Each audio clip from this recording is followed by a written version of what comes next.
Captain Jake Morrison stood on the bridge of the UES Retribution, looking out at the massive space station ahead. The structure was huge, bigger than any human city. It spun slowly in the darkness, lit by thousands of lights that made it look like a giant jewel floating in space. "Sir, we're getting the docking instructions now," said Lieutenant Commander Lisa Bennett from her station. She was Earth's best negotiator, chosen for this important mission because she could talk to aliens better than anyone else. Jake nodded. "Take us in slowly. I want everyone to stay calm and professional. This is supposed to be a simple diplomatic meeting." The Retribution moved toward the station, with 6 smaller human ships following behind.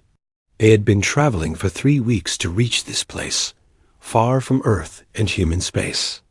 The Galactic Council had sent the invitation months ago, saying they wanted to discuss some problems with human expansion into new star systems. Dr. Alex Turner looked up from his science station. "Captain, I'm reading some strange energy patterns from the station. The power levels seem much higher than normal for a diplomatic facility." "What kind of energy patterns?" Jake asked. Alex frowned at his instruments. "It looks like weapon systems, sir. But that doesn't make sense. This is supposed to be a peaceful meeting." Lisa turned around. "Dr. Turner, you're probably just seeing. They're defensive systems. A station this size needs protection from asteroids and space debris. Don't worry about it." Jake wasn't so sure, but he kept his concerns to himself. The mission was too important to start with suspicion. Earth needed good relations with the Galactic Council. Humanity was still new to space travel compared to the older alien races, and they needed all eyes. The docking process took an hour. The human ships were guided to a section of the station that seemed built for smaller vessels. As they approached, Jake could see other ships docked nearby. Most were designs he didn't recognize, belonging to alien races from across the galaxy. "Docking complete, sir," reported the pilot. Jake stood up and straightened his uniform. "Lisa, you're with me. Alex, I want you to keep monitoring those energy readings. Something feels wrong about this place." The airlock opened with a soft hiss. Jake and Lisa stepped into the station, followed by a small group of human diplomats and guards. The gravity felt slightly heavier than Earth normal, and the air had a strange smell, like metal and ozone. A tall, thin alien was waiting for them. Its skin was blue-gray, and it had 4 arms and large black eyes. Jake recognized it as a Zephyrian from the intelligence briefings. "Welcome, humans," the alien said in perfect English. "I am Ambassador Kethver. The Galactic Council is eager to meet with your species." Lisa stepped forward and bowed slightly, following diplomatic protocol. "Thank you for inviting us, Ambassador. We hope this meeting will strengthen the bonds between Earth and the galactic community." Kethver's face showed what might have been a smile, though it was hard to tell with alien expressions. "Oh, I believe this meeting will be very educational for your species." They were led through long corridors filled with other aliens. Jake saw species he recognized from Earth's databases, and many he didn't. Most of them stopped to stare at the humans as they passed. Some looks seemed curious, but others felt hostile. The council chambers were enormous. The ceiling was so high it disappeared into darkness above. Hundreds of aliens sat in curved rows, all facing a central platform where the humans were directed to stand. The noise of alien voices speaking in dozens of languages filled the air. Ambassador Kethvar took his place at a raised podium. "Members of the Galactic Council," he announced, and the chamber fell silent. "Today we address the matter of the human expansion into the Kepler sector." Jake felt his stomach tighten. The Kepler sector was where Earth had established 3 new colonies in the past year. The area was supposed to be unclaimed space, free for any species to settle. "The humans have violated the Sacred Boundaries Treaty," Kethva continued. "They have built settlements in space It was reserved for more established species. Lisa stepped forward. Ambassador, we were not aware of any restrictions on the Kepler sector. Our surveys showed it was empty space. A ripple of what sounded like laughter came from the alien audience. Kethver raised one of his 4 hands for silence. Ignorance is no excuse for law-breaking, he said. The human species has shown a disturbing tendency toward aggressive expansion and military buildup. Many council members believe humanity poses a threat to galactic peace. Jake wanted to object, but Lisa placed a hand on his arm to stop him. She had trained for this kind of situation. The human colonies in the Kepler sector are peaceful settlements, Lisa said calmly. We have no military installations there, only farms and research stations. We came here today hoping to resolve any misunderstandings. Back on the Retribution, Dr. Alex Turner was studying his instruments with growing concern. The energy readings from the station were getting stronger, and he was detecting movement in space around them. Ships were approaching from several directions, but they were using stealth technology that made them hard to see. Captain Morrison to the bridge, Alex said into his communicator, but there was no response. All communication with the station had been blocked out in the council chambers. The aliens were taking turns to speak against humanity. Species after species stood up to accuse humans of being warlike and dangerous. Jake and Lisa could only stand and listen as their entire species was put on trial. The evidence is clear, said a reptilian alien with scales that shifted color as it spoke. Humans have fought wars on their own planet for thousands of years. They cannot be trusted with space travel. Another alien, this one looking like a giant insect, clicked its mandibles as it spoke. The human military grows stronger every year. Soon they will threaten all of us. Lisa tried to defend humanity, but every time she spoke, the aliens would interrupt or ignore her words. It was becoming clear that this was not a real trial. The decision had already been made. Ambassador Kethver stood up again. The Council has heard enough. The human species has been judged and found guilty of threatening galactic peace. Jake felt cold dread filling his chest. What does that mean? Kethver's black eyes seemed to gleam. It means, Captain Morrison, that your species has used up all of its chances.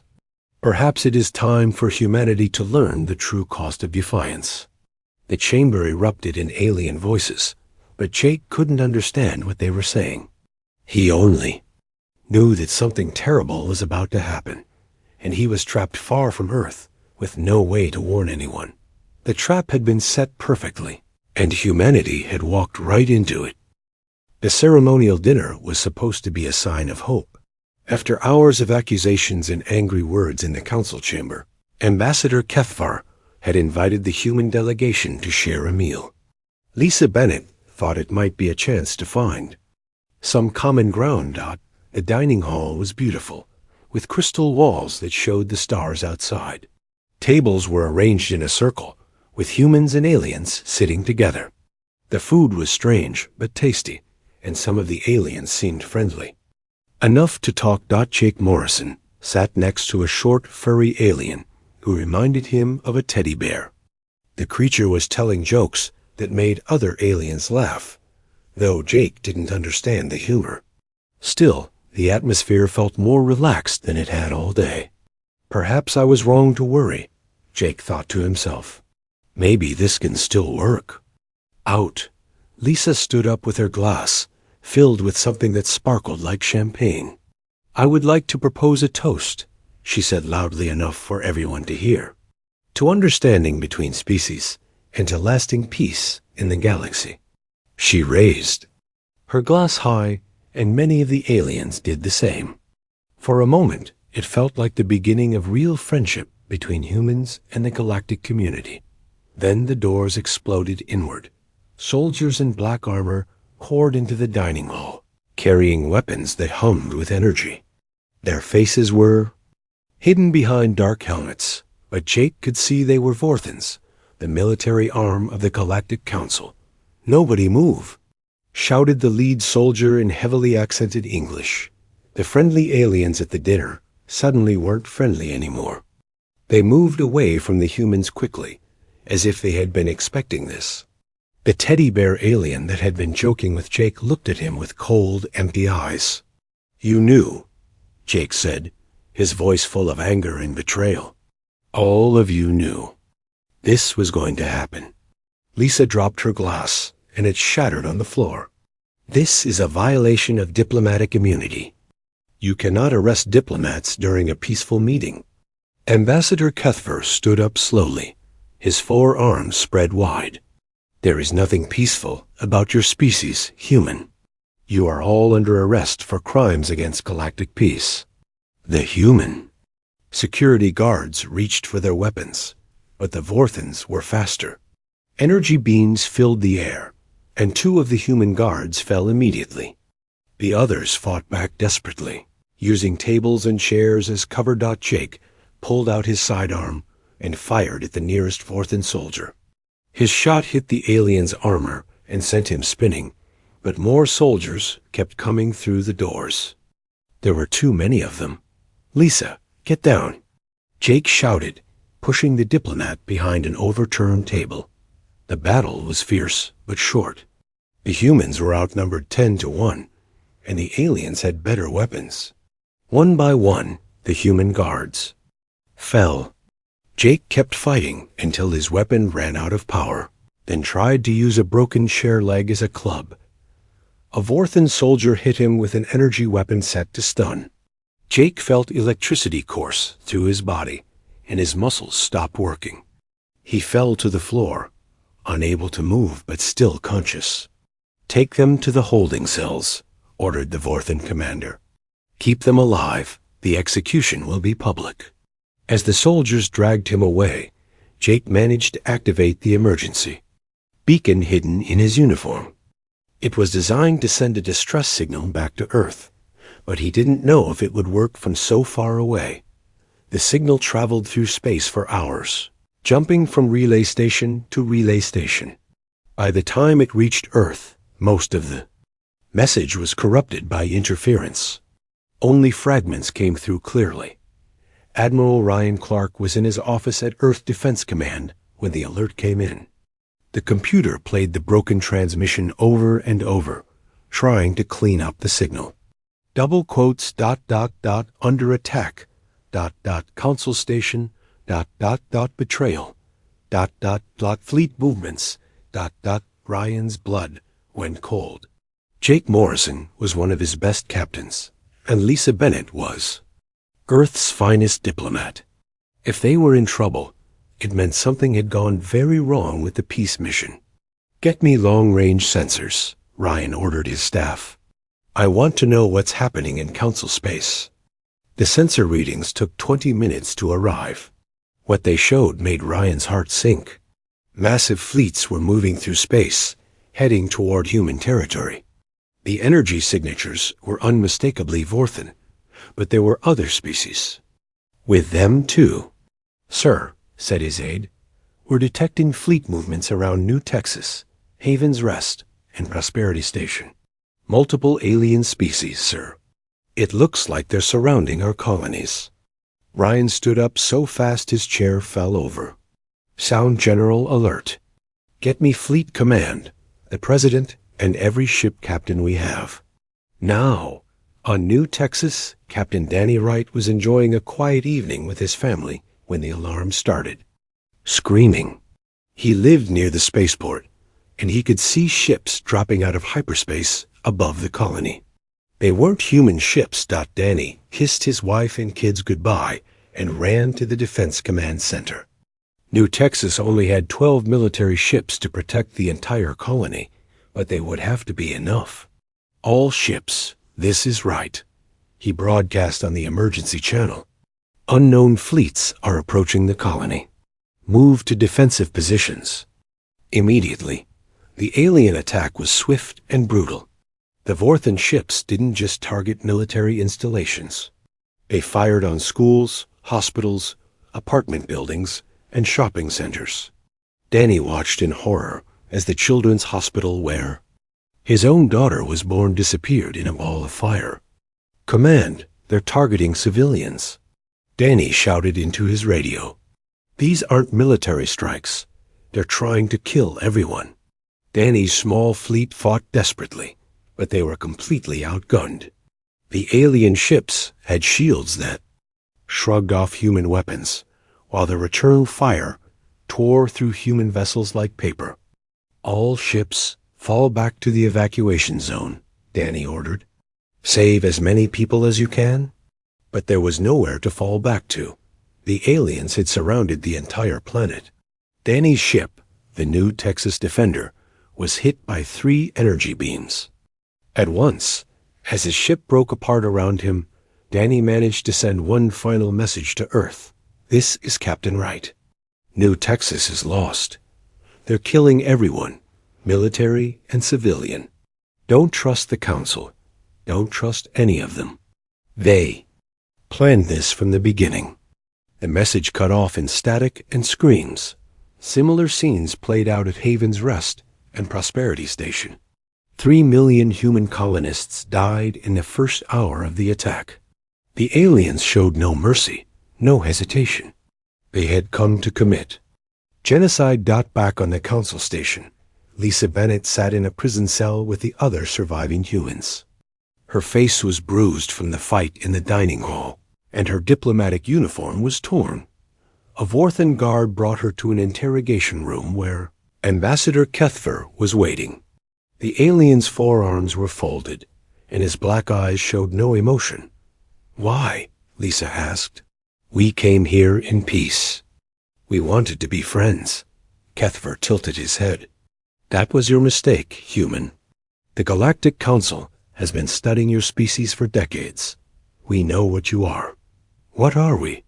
"You are a Type 7 extinction threat," Kethver said calmly. "Your species has the potential to become the dominant force in the galaxy within a few centuries. Your military technology advances too quickly.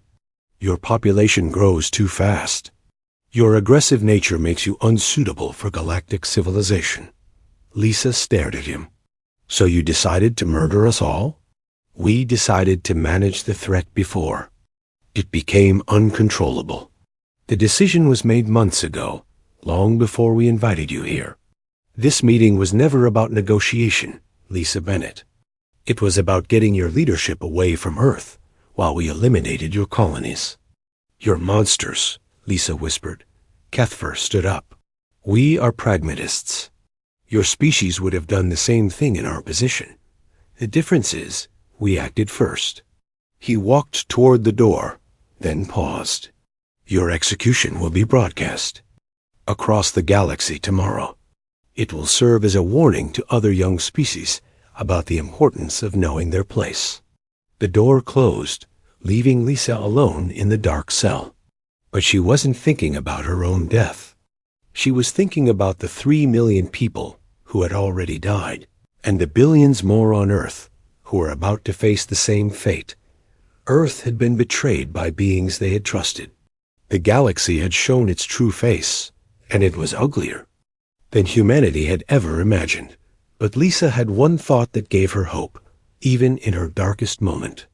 The aliens might know about human technology and human population growth, but they didn't really understand human nature. They were about to learn that betraying humanity was the worst mistake they could have made. The news hit Earth like a nuclear bomb. 3 million colonists dead, the diplomatic mission captured, alien fleets moving toward Earth itself.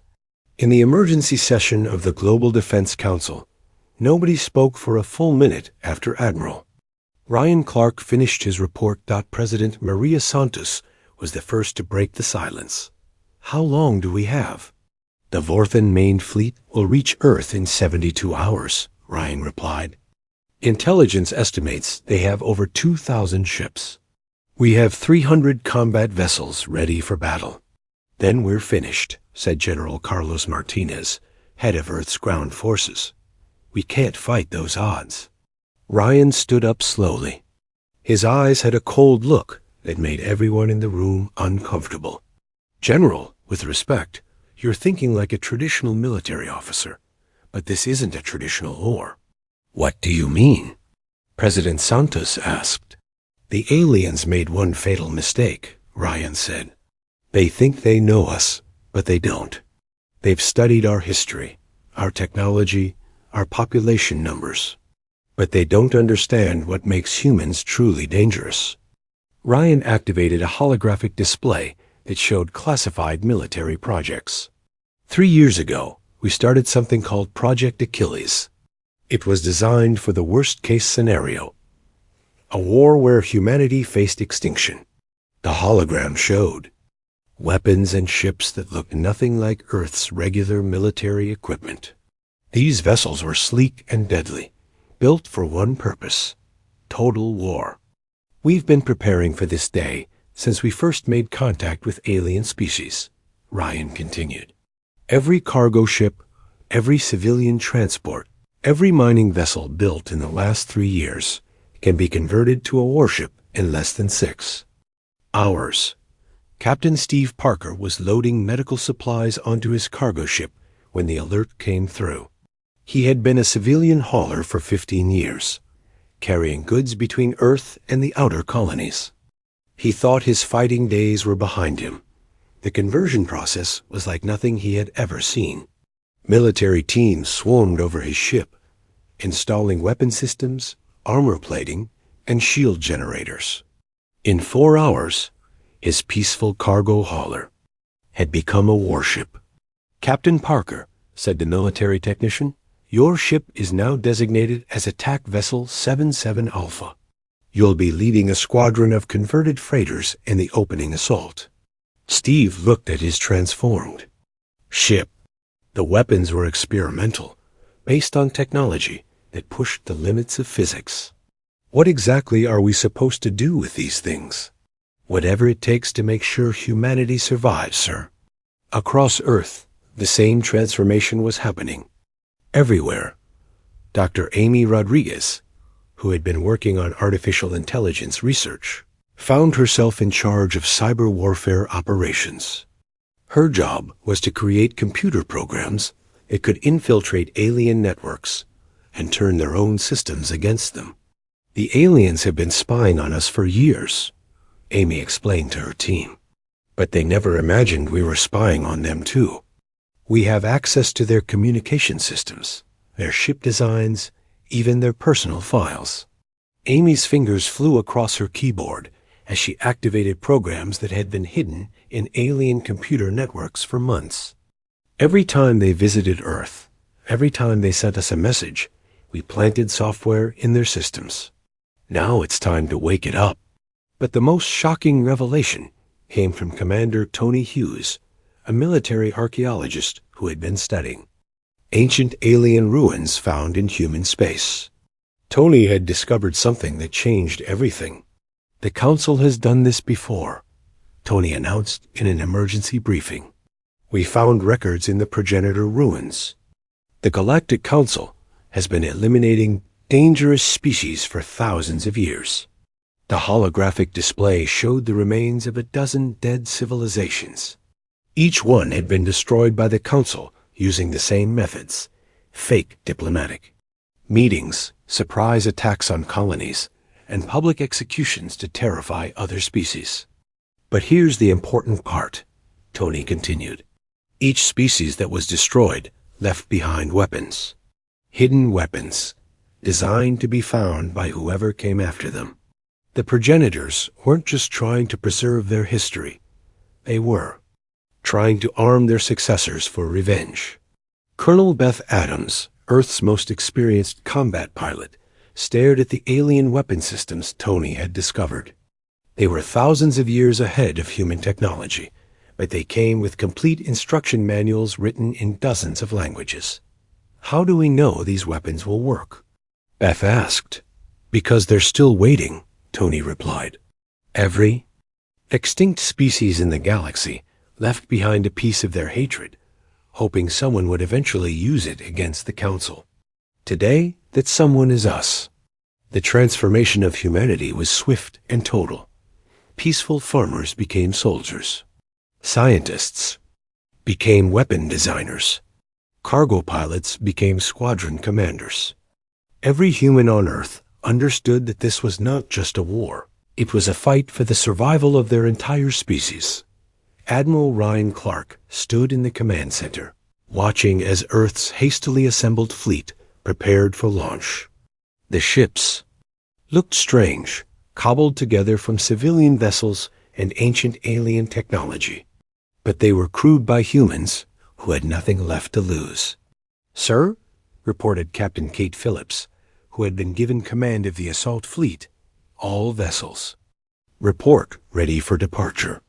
We have 437 ships ready for combat." "What about our prisoners on the council station?" Ryan asked. Kate's face darkened. "Intelligence reports suggest they'll be executed in 18 hours, sir. The broadcast is scheduled to go out to every species in the galaxy." Ryan nodded grimly. "Then we don't have 18 hours. We leave now." As Earth's fleet began moving toward the council station, Ryan sent a message that would be broadcast on every alien communication channel in the galaxy. His voice was calm and controlled, but there was something underneath it that made listeners feel cold. "To the members of the Galactic Council," Ryan began, "you have made a grave error in judgment. You believed that humanity was a threat to galactic peace, so you decided to eliminate us. You killed 3 million of our people and captured our diplomats. You thought this would teach us our place in your galaxy." The message paused for a moment, and when Ryan continued, his voice carried the weight of humanity's anger. "You were right about one thing. Humanity is a threat to galactic peace, but not in the way you imagined. We're not a threat because we're violent or aggressive. We're a threat because we remember. We learn, and we never, ever forgive betrayal." The broadcast continued as Earth's fleet accelerated toward alien space. "You have 24 hours to return our people alive and unharmed. If you refuse, we will show you why every extinct species in this galaxy tried to warn you about us. You wanted to see what humanity is capable of when we're truly threatened. You're about to find out." On the council station, Ambassador Kethfor received the human message with amusement. Humans were primitive, violent creatures who didn't understand the reality of galactic power. Their threats were meaningless, but other members of the council were not so confident. The progenitor ruins that humans had found were supposed to be empty. The weapons left behind by extinct species were supposed to be myths. And humanity's rapid technological advancement was much faster than their projections had predicted. "Perhaps we should reconsider," suggested the Altarian representative. "The humans might be more dangerous than we thought." Kethfer's 4 arms waved dismissively. "Impossible. Our intelligence is perfect. A human fleet is too small and too primitive to threaten us.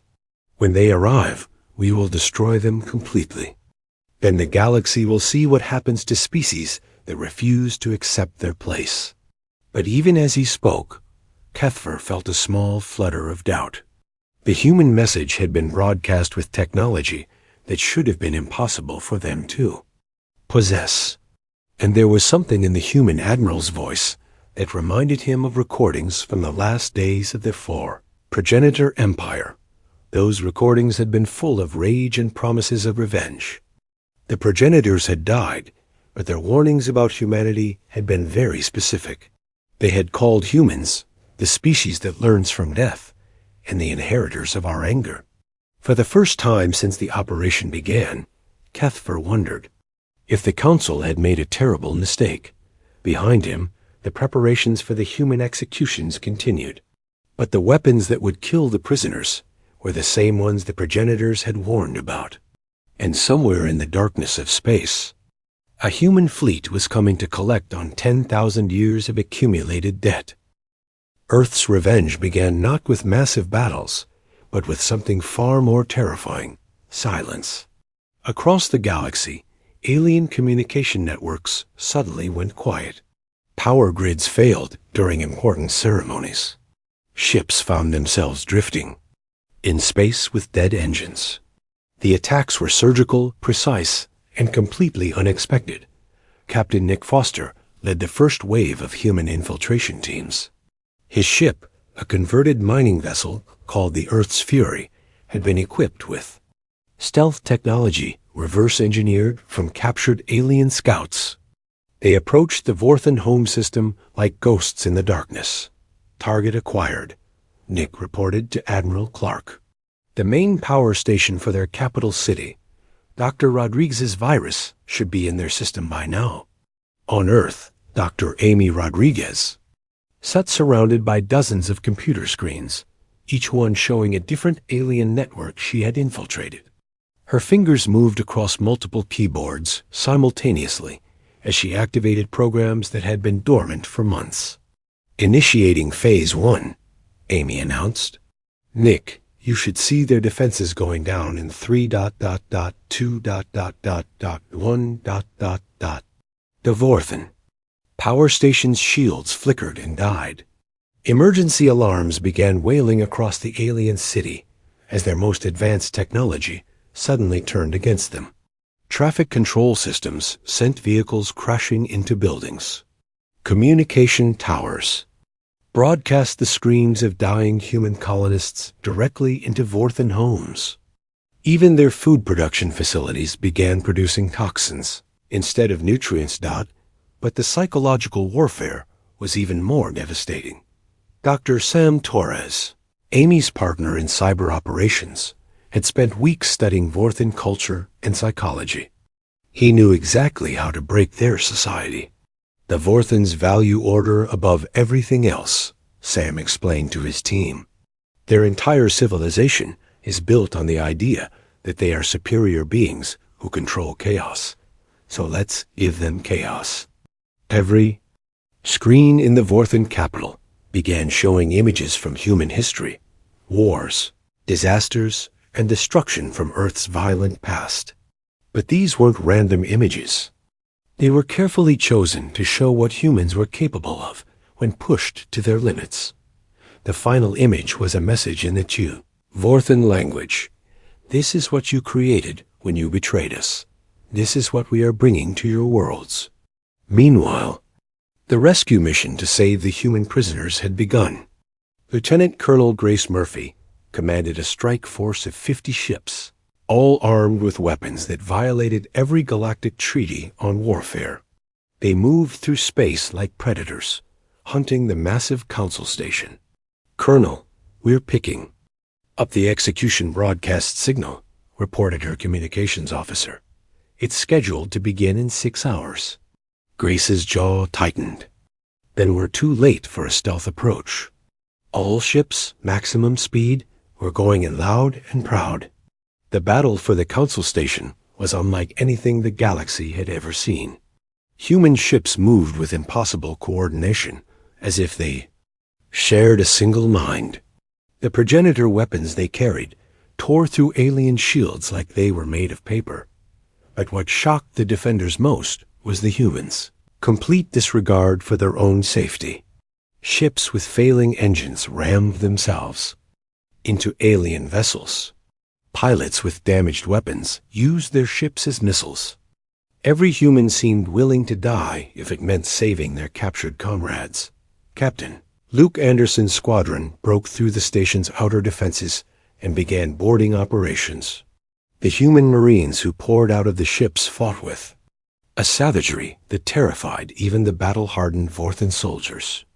These aren't normal humans, a Vorthen commander reported to his superiors. They fight like they have nothing to lose. Our psychological warfare training is useless against them. Grace Murphy led the assault on the prison section personally.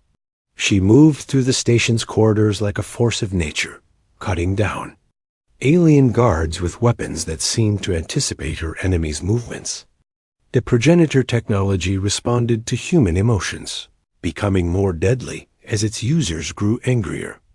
When Grace finally reached the prison cells, she found Jake Morrison already dead. The Vorthens had killed him during the initial interrogation. trying to extract information about Earth's defenses. His body showed signs of torture that made Grace's vision turn red with rage. Lisa Bennett was still alive, but barely. She had been beaten repeatedly and was scheduled to be the first to die in the public execution. When Grace found her, Lisa could barely speak. "Grace," Lisa whispered, clutching her friend's hand. They knew everything.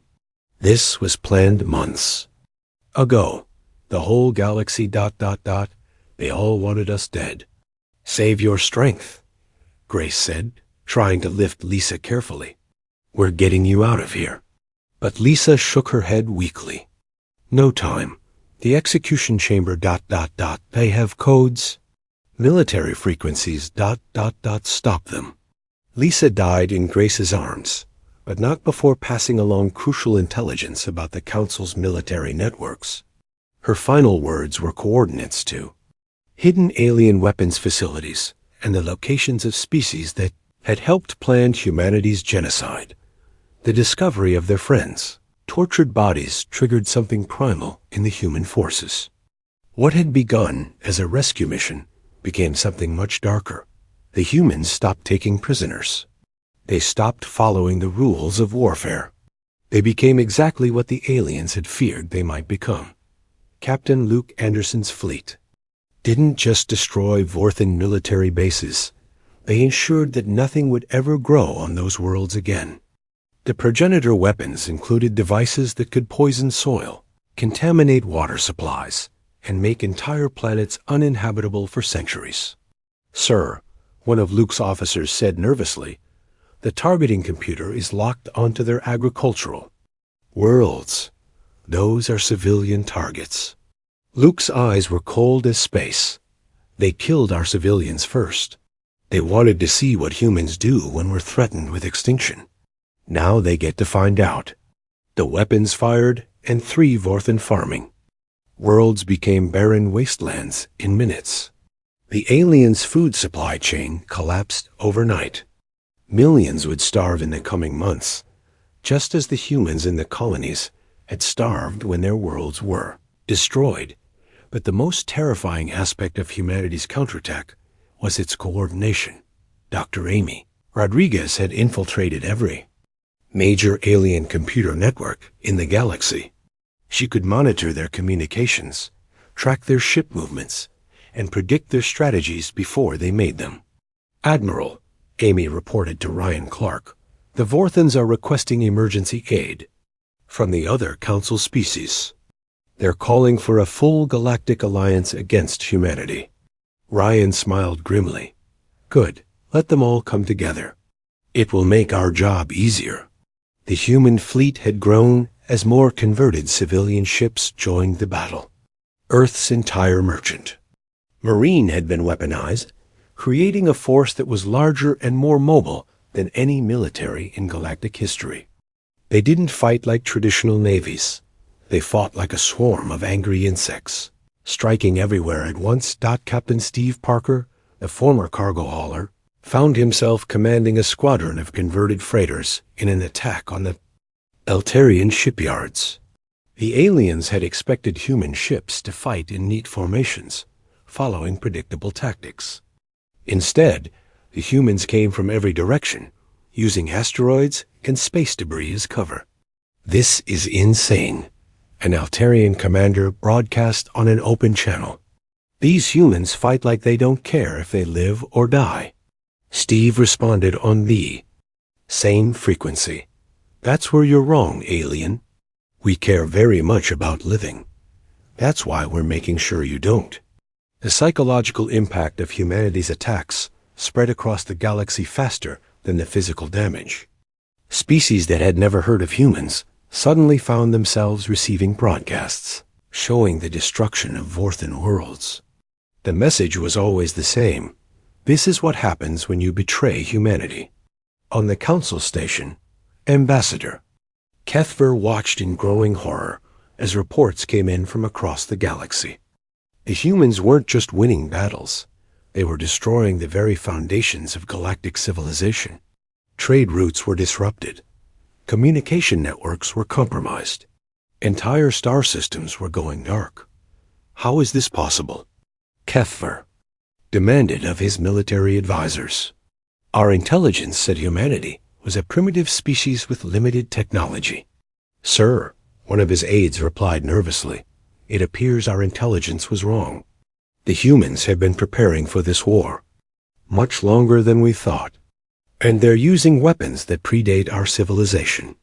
Keffer's forearms trembled with fear. The progenitor weapons. But those were supposed to be myths.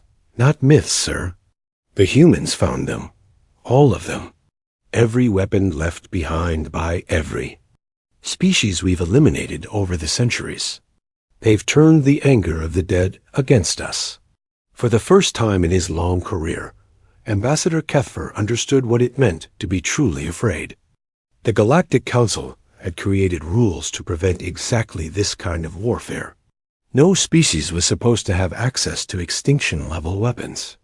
No military was supposed to be able to strike at multiple targets simultaneously across the entire galaxy. But humanity had never agreed to follow galactic rules. They had learned those rules, studied them, and then found ways to break them all at once. The Council had created their own nightmare, and now they were powerless to stop it. In the depths of space, Admiral Ryan Clark watched the tactical displays, showing human victories across dozens of star systems. His expression showed no satisfaction, only. The rebuilt council chamber looked exactly the same as before, but everything had changed. The same curved rows of seats held the same alien species, but now they sat in absolute silence. No one spoke, no one moved. They all watched the empty platform in the center, where humanity's representatives would soon appear. Admiral Ryan Clark walked into the chamber with slow, measured steps. He wore his full dress uniform, but the medals on his chest were not for honor or service. They were made from the metal of destroyed alien ships, a reminder of what happened when humanity was betrayed. Not behind him came the surviving members of Earth's leadership. Captain Kate Phillips, her face scarred from the battle for the Council Station. Dr. Amy Rodriguez, whose cyber warfare had crippled 3 galactic civilizations. Commander Tony Hughes, carrying a briefcase that contained the final secrets of every extinct species the Council had destroyed. The aliens watched them with the terror of prey animals facing predators. 6 months ago, these same beings had voted unanimously to eliminate the human threat. Now they waited to learn if humanity would allow them to continue existing. Ryan stepped onto the central platform and looked around the chamber. His eyes stopped on each species that had participated in the genocide attempt. The Vorthans, whose home worlds were now barren wastelands. The Altarians, whose trade empire had collapsed overnight. The Zephyrians, whose communication networks still broadcast human propaganda. Members of the Galactic Council, Ryan began, his voice carrying easily through the silent chamber. 6 months ago, you brought my people here under false pretenses. You accused us of being a threat to galactic peace. You were absolutely correct. A ripple of fear went through the alien representatives, but no one dared to speak. You killed 3 million of our colonists, Ryan continued. You tortured and murdered our diplomats. You attempted to commit genocide against the human species. All of this was done in the name of galactic peace and civilization. Ryan activated a holographic display that showed the current state of the galaxy. Red zones marked areas under human control. Yellow zones showed neutral territories. Green zones indicated alien worlds that had formally surrendered to Earth. Today, I am here to inform you of the new reality. The Galactic Council, as it existed, is dissolved. The Vorthan Empire has been eliminated as a political entity. 47 other species have formally requested protection from Earth's forces. Ambassador Kethvar, the same alien who had orchestrated humanity's betrayal, sat hunched in his chair. His forearms shook with fear, and his once proud demeanor had crumbled completely. When Ryan's eyes found him, Kethfer seemed to shrink even smaller. "Ambassador Kethfer," Ryan said, and his voice made the alien flinch. "You told my people that perhaps it was time for humanity to learn the true cost of defiance. I believe you have learned that lesson far better than we have." Kethfer tried to speak, but only a small whimpering sound came out. Ryan touched a control on his device, and the chamber filled with voices. They were recordings from the extinct civilizations, whose weapons humanity now controlled. Species after species, all destroyed by the Council's management, all leaving behind warnings about the day someone would finally make the galaxy pay for its crimes. The voice of a progenitor leader, speaking from 10,000 years in the past, echoed through the chamber. "To those who come after us, know that we died for the crime of refusing to kneel. The Council will tell you we were dangerous, that we threatened galactic peace. The truth is simpler. We would not accept slavery. Use our weapons. Remember our deaths. Make them pay for every world they have sterilized in the name of their order." Another voice, from a species called the Titanites. "The Council fears strength in others because it reveals their own weakness. They rule through terror and call it civilization. When our time comes, we leave behind tools of justice. Use them wisely. Use them completely." Dozens of voices spoke, each one a testament to the Council's crimes across millennia. The alien representatives listened in growing horror as they realized the true scope of what their predecessors had done. They had inherited a government built on the bones of murdered civilizations. "Every weapon we used against you was designed by one of your victims," Ryan explained. "Every tactic we employed was taught to us by species you thought you had silenced. Forever, you didn't just betray humanity. You awakened the accumulated hatred of every people you have ever destroyed." Dr. Amy Rodriguez stepped forward and activated her own display. It showed the current state of galactic computer networks, all of which were now under human control. Every communication system, every defense network, every database in the galaxy is now connected to Earth's command structure, Amy announced. "We can monitor all of your transmissions. We can shut down your power grids. We can turn your own technology against you at any time we choose." The implications were staggering. Privacy, independence, and autonomy had become privileges that humanity could grant or revoke at will. The aliens were no longer citizens of their own worlds. They were subjects of a human empire they had accidentally created. "Commander," Tony Hughes opened his briefcase and removed a crystal data storage device. "This contains the complete records of every species the Council has eliminated over the past 10,000 years. Their technologies, their cultures, their final warnings about what you would become. All of it preserved by the progenitors and hidden until humanity was ready to inherit it." Tony placed the crystal on a pedestal in the center of the chamber. "We are not the first species to resist your tyranny, but we are the first to survive it. That makes us the inheritors of every civilization you have destroyed. We carry their memories. We wield their weapons. We are their revenge." The chamber remained silent, but Ryan could see the calculation in the aliens' eyes. They were trying to find a way out, some strategy that would restore their power.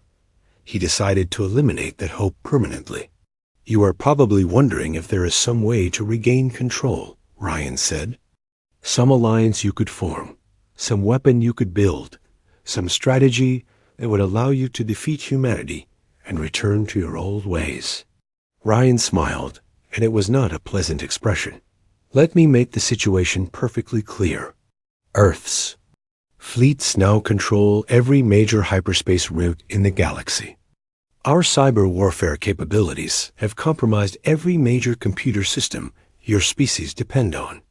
Our allies include every civilization that has survived your management by hiding in the dark corners of space." The holographic display changed to show the true scope of human power. Red zones covered most of the galaxy now, with only small pockets of neutral territory remaining. More importantly, Ryan continued, we have something none of your previous victims possessed: patience. The progenitors fought you directly and were destroyed. The Titanites tried to negotiate and were betrayed. Other species attempted to hide and were eventually found. Humanity chose a different approach. We prepared. Captain Kate Phillips activated another display showing Earth's industrial capacity.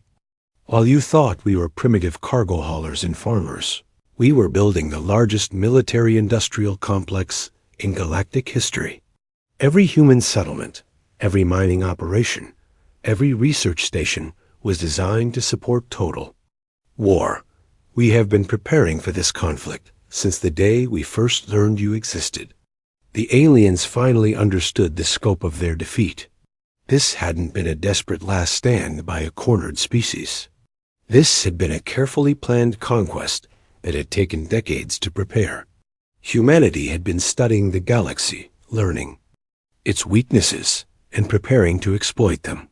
You wanted to eliminate us because you thought we were a threat to galactic peace, Ryan said. You were correct, but not in the way you imagined.